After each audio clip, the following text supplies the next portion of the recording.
partisans de l'indépendance, aujourd'hui victorieux. Je vous salue au nom du gouvernement congolais.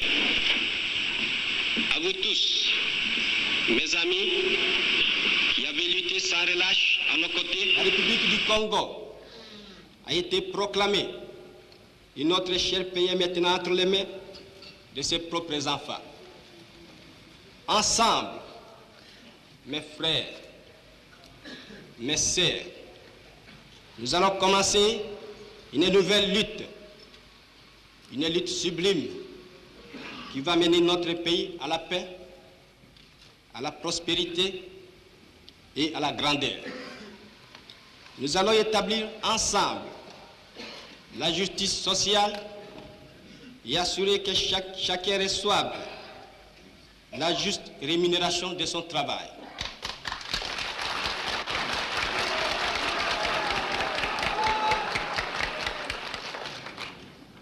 Nous avons connu les ironies, les insultes, les coups que nous devions subir matin, midi et soir, parce que nous étions des nègres.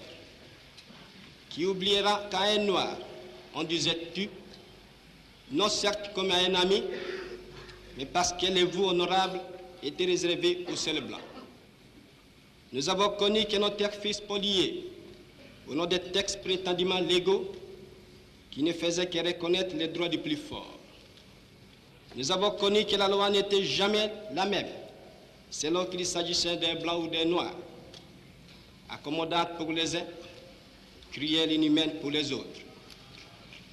Nous avons connu les souffrances atroces des relégués pour opinion politique ou croyances religieuses.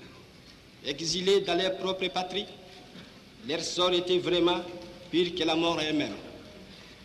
Nous avons connu qu'il y avait dans les villes des maisons magnifiques pour les blancs et des paillotes croulantes pour les noirs.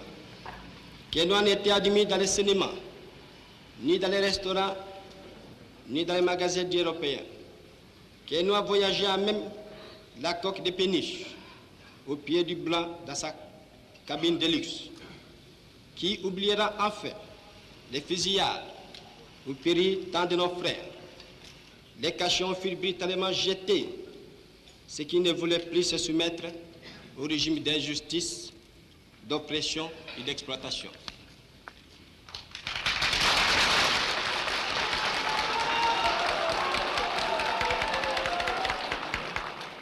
Cette indépendance du Congo, si elle est proclamée aujourd'hui dans l'entente avec la Belgique, pays ami avec qui nous traitons d'égal à égal, ni les Congolais d'un de ces noms ne pourra jamais oublier cependant que c'est par la lutte qu'elle a été conquise.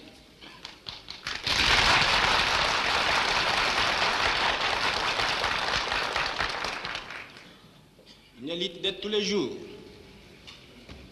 une lutte ardente et idéaliste, une lutte dans laquelle nous n'avons ménagé ni nos forces, ni nos privations, ni nos souffrances, ni notre sang.